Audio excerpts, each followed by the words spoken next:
Topic ఏంటి? Ocean ఎనర్జీలో ఉన్నాం కదా. ఈరోజు మనం అలల శక్తికి వెళ్దాం.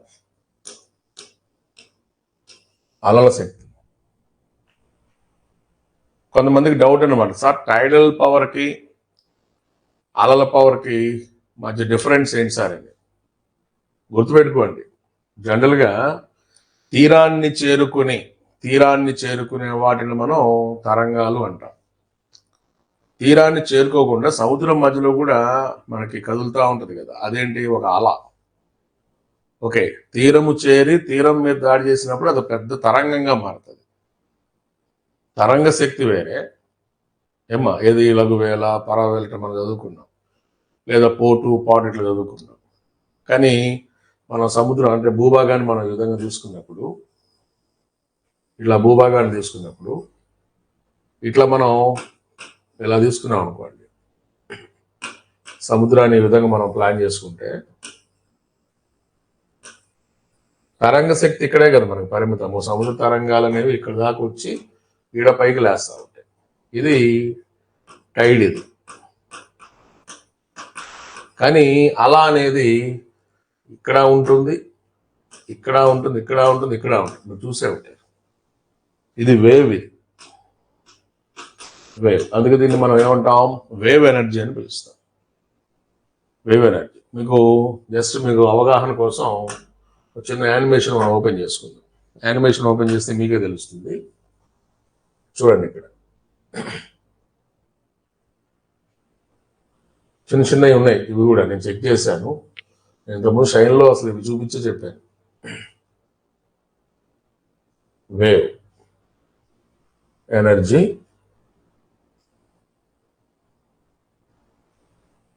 యానిమేషన్ తీసుకోండి. ఇదిగోండి, ఇక్కడ చూడండి.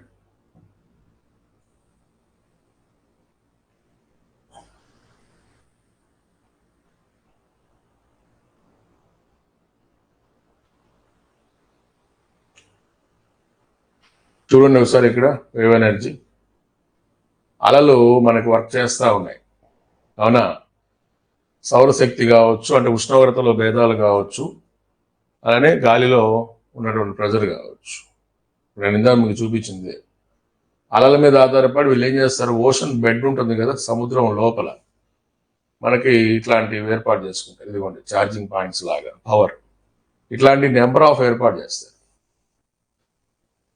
ఇది అది అయస్కాంతం కావచ్చు, లేకపోతే మ్యాగ్నెటిక్ కాయిల్స్ కావచ్చు, ఏర్పాటు చేసి దాని నుంచి పవర్ తీసుకోవటం. సింపుల్గా ఇచ్చాడు.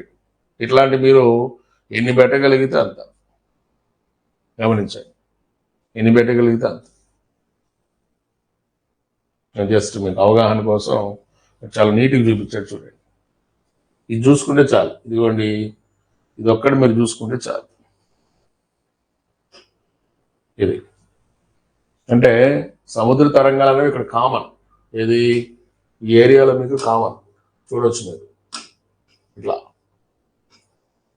తరంగం అంటే అలా ఎప్పుడు సముద్రం ఇట్లా కదులుతూ ఉంటుంది కదా. కదులుతూ ఉన్నప్పుడు ఆ డ్రమ్స్ని ఏర్పాటు చేసి ఏం చేస్తున్నాడు వీడు, ఈ ఎప్పుడేంటి కంటిన్యూస్ ఇది పైకి కిందకి కదులుతూ ఉంటుంది కదా, దాన్ని ఏర్పాటు చేసుకొని ఒక ఇదిగోండి ఛార్జింగ్ పాయింట్ ఏర్పాటు చేసుకొని కంటిన్యూగా ఇంకా అలుపు అనేది ఉండదు కదా, దాని నుంచి పవర్ తీసేసుకొని అది లాగేసేసుకోవడం.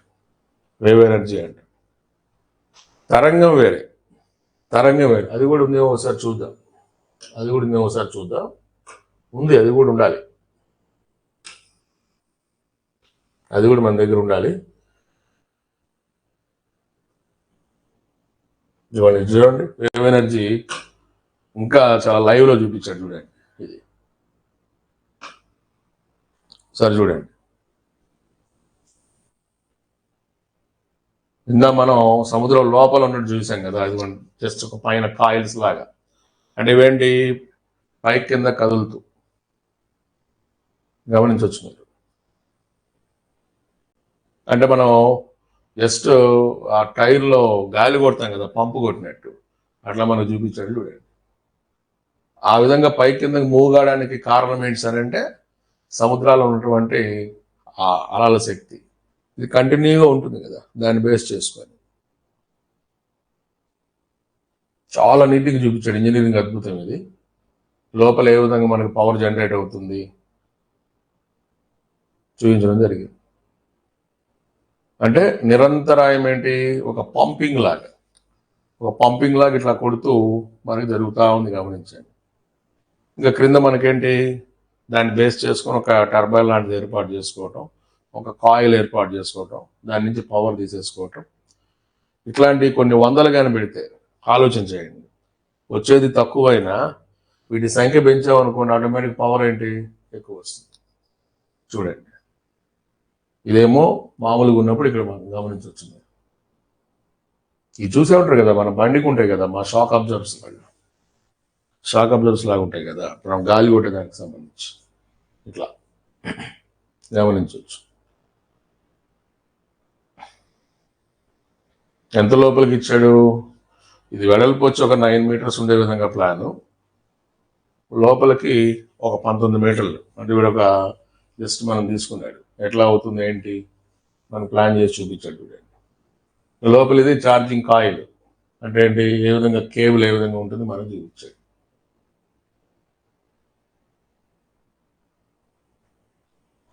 ఇలా అది వర్క్ చేస్తుందో లేదో స్టేటస్ ఏంటి, మనకి ఒక చిన్న ఎల్ఈడి లాగా మనం కూడా తీసుకున్నాడు, వేవ్ పవర్. ఓకే, ఇప్పుడు చూద్దాం మనం ఒకసారి మన టాపిక్లోకి వెళ్దాం. అంటే చిన్న చిన్న బుయోస్ అంటారు వీటిని ఏర్పాటు చేసుకొని మేనేజ్ చేసుకోవటం. ఓకే, ఈ పాటికి అర్థమవుతుందా మీకు? ఇదేంటి, ఇక్కడ మనం వేరియస్ ఏరియాస్, ఈ ప్రాంతం మొత్తం అన్ని చోట్ల మనం వీటిని ఏర్పాటు చేసుకొని పోవచ్చు. తరంగ శక్తి అంటే ఇక్కడ మనకు ఖచ్చితంగా భూమి మీద దాడి చేసినటువంటి సముద్ర తరంగలేది పోటు పాటు వాటిని బేస్ చేసిన ఏర్పాటు చేసుకునేది. లైక్ పిస్టన్ శివ అంటే మనం పంపు కొడతాం కదా, ఆ టైప్ అనమాట. అది నాకు కావాల్సింది ఏంటి, ఈ అలల శక్తికి ప్రపంచవ్యాప్తంగా అధిక అనుకూలత కలిగిన, అంటే ప్రపంచం మొత్తం అనుకూలత ఉంది, అధిక అనుకూలత ఎక్కడ ఉంది సార్ అంటే 2 ఖండాలు. ఒకటి మన ఆసియా ఖండము,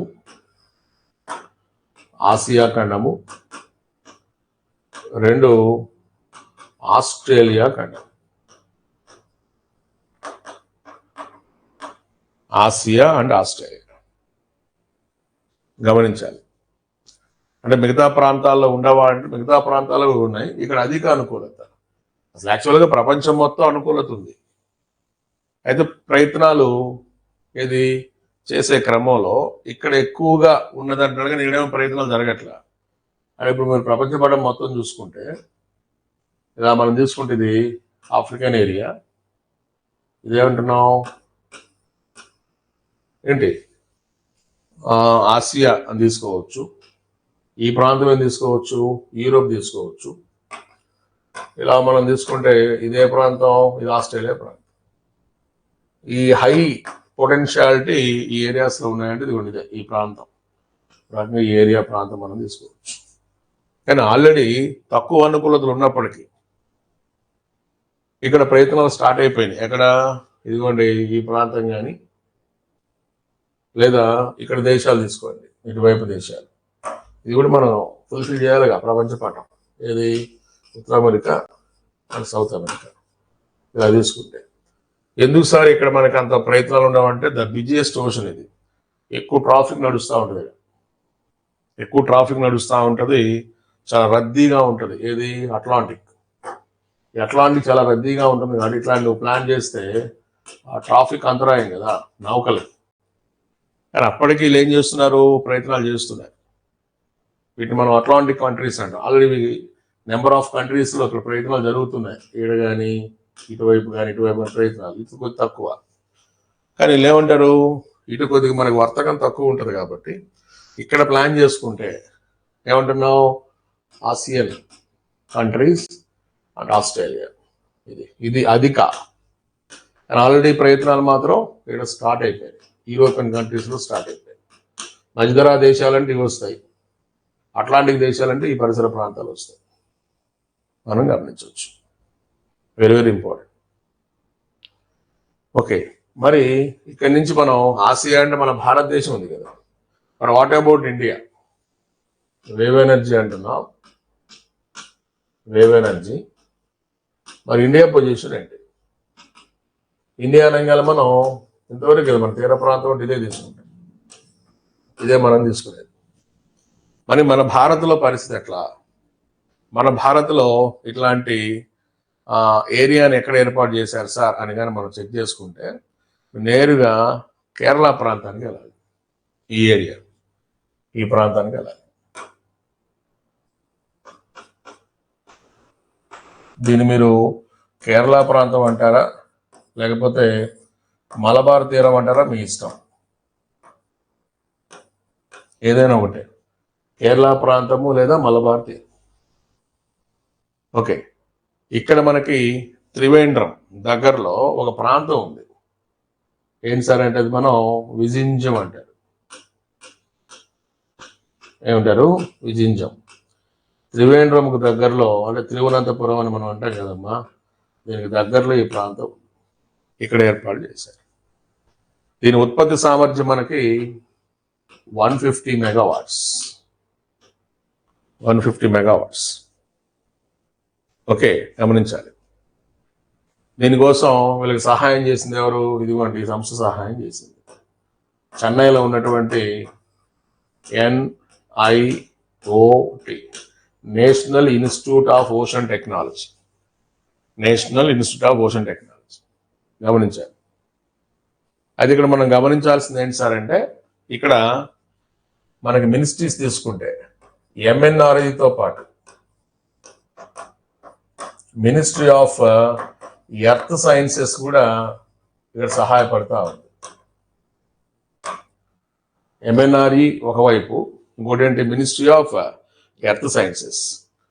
ఇక్కడ MNRE కంటే వీడే ఎక్కువ ఏంటి దీని నిర్వహణ బాధ్యత తీసుకున్నాడు. ఎవరు? Ministry of earth sciences. ఇది మనం గమనించాలి. కాబట్టి మనం దీన్ని బేస్ చేసుకొని మనం ఇక్కడ ఏంటి ఉపయోగించుకోవడం అంటే, సముద్ర ఉపరితలాలపై చిన్న చిన్న బుయోస్ లేదా చిన్న చిన్న డ్రమ్స్ ఏర్పాటు చేసి వాటి సహాయంతో దీన్ని ఉత్పత్తి చేయడం అనేది జరుగుతుంది. ఇందాక మనం చూసాం. ఓకే, ఇది కాబట్టి ఇది భవిష్యత్ ఎనర్జీ. అంటే కొద్ది ఖర్చు ఎక్కువ అవుతుందమ్మా, మన దగ్గర డబ్బు ఎక్కువ ఉండాలి. డబ్బు ఎక్కువ ఉంటే మనం మేనేజ్ చేయొచ్చు. ఖర్చుతో కూడినటువంటి వ్యవహారం కాబట్టి దీని మీద ఇప్పుడిప్పుడే కొన్ని ప్రయత్నాలు గమనించాలి. దీనితో పాటు మీకు ఒక కరెంట్ అఫైర్స్ డేటా ఒకటి ఉంది. కరెంట్ అఫైర్స్ డేటా వీళ్ళు ఏం చేసేస్తారంటే, సింధుజా 1 భారత్లో గమనించండి. అలల శక్తి అన్నప్పుడు మీరు గుర్తుపెట్టుకోవాల్సినటువంటి ఒక ప్రముఖ ప్లాంట్ అంటే మన భారతదేశం చేసిన ప్రయత్నం ఏంటది? సింధుజా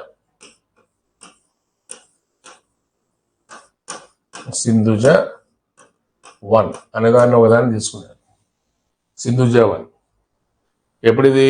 2022 డిసెంబర్లో. అంటే మరి very near by 22 December Sindhuja 1 దీన్ని ఏర్పాటు చేశారు. ఎక్కడ? వీళ్ళు ఒక ప్రయోగంగా తీసుకొని వీళ్ళు ఈ తీర ప్రాంతాన్ని ఎంచుకున్నారు. ఈ తీర ప్రాంతాన్ని, ఈ తీర ప్రాంతం అని మనకేమొస్తుంది? ఇది తమిళనాడు తీరం. ఏంటి? తమిళనాడు.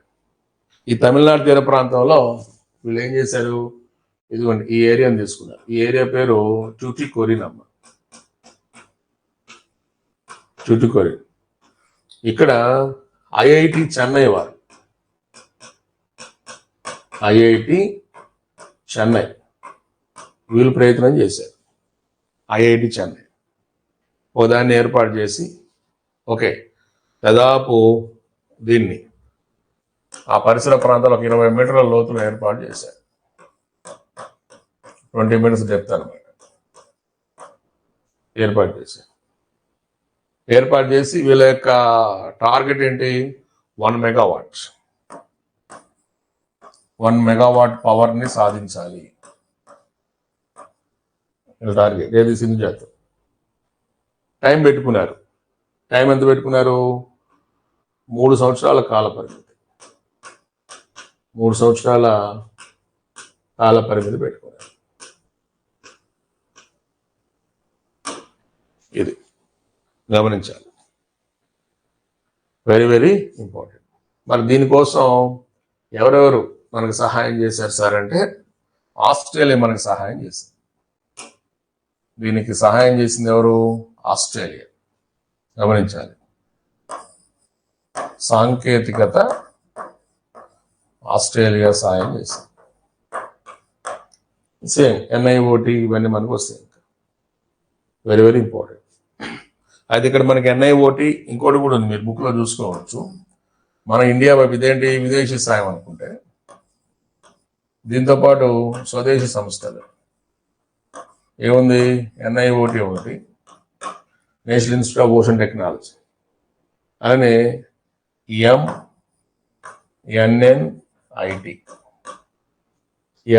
ఎంఎన్ఐటి చూసుకోవాలి. ఇదేంటి? మోషనల్. గమనించాలి. వెరీ మోషనల్ అంటే మోతీలాల్. ఎంఎన్ అంటే Motilal Nehru, national institute of technology. గమనించాలి. ఇక్కడ ఎంఎన్ అంటే జవహర్లాల్ నెహ్రూ కాదు, గుర్తుపెట్టుకోండి. మోతీలాల్ నెహ్రూ. ఎన్ఐటి తెలిసిందే, national institute of technology. Very very important. వీళ్ళు సహాయం చేశారు. ఏది? మన భారత్ వైపు నుంచి అన్నప్పుడు స్వదేశీ సాయం అంటే ఇవి రెండు చూసుకోండి సాంకేతికత విషయంలో. విదేశీ సాయం అంటే ఏ దేశం చేసింది? మనకు ఆస్ట్రేలియా చేసిందని చూసుకోండి. Very very important. ఇది ఒకవేళ మిమ్మల్ని అడిగితే ఇది అడగచ్చు అమ్మ, దీని పేరు అడగచ్చు. పేరు ఏ రాష్ట్ర తీర ప్రాంతం? తమిళనాడు. మెయిన్ ఆ ఏరియా పేరేంటి? టూటికోరిన్ ఏరియా. ఓకే, దాని కాల పరిమితి, దాని కెపాసిటీ, దాని క్యాపబిలిటీ ఎంత, ఇట్లాంటి వాటి మిమ్మల్ని క్వశ్చన్ అడగచ్చు. Very very important. చూస్తే మీకే అర్థమవుతుంది. ఇక్కడ సింధుజ అనే దానికి కూడా అర్థం ఉంది. సముద్రం నుంచి పుట్టినది సింధుజ అంటే. దీనికి అర్థం ఏంటి? దీనికి అర్థం సముద్రం నుంచి పుట్టినది, జనరేటెడ్ ఫ్రమ్ ఓషన్ అని పిలుస్తారు. ఈ పదానికి అర్థం జనరేటెడ్ ఫ్రమ్ ఓషన్ లేదా సీ. ఈ పదానికి అర్థం అనమాట జనరేటెడ్ ఫ్రమ్ ఓషన్. ఇది అభ్యర్థులు అర్థం చేసుకోవాలి. అంటే దీని మీద ఇంకా పరిశోధన జరుగుతున్నాయి. దాని మీద మనం వర్కౌట్ చేసుకోవాలంటే ఈ మధ్యకాలంలో ఏమొచ్చినాయి ఏంటంటే మనకు అప్డేట్లు తెలిసిపోతుంది. ఓకే, చూసుకొని దాన్ని బట్టి మీరు ప్లాన్ చేసుకోండి. ఇది మనకి దేనికి సంబంధించినది? అలల శక్తి. అలల శక్తి అంటే దాదాపు మనం నిన్న చదివిన దాంట్లో ఏంటి? టైడల్, కరెంటు, ఓటీఈసి, ఇది 4. ఇంత ఉంది మనకి సముద్రాన్ని కనుక మనం మేనేజ్ చేసుకుంటే. ఇంకా దీని తర్వాత ఇంకొక పవర్, ఇంకొకటి, దీని పేరు ఆస్మోటిక్ ఎనర్జీ. Osmotic energy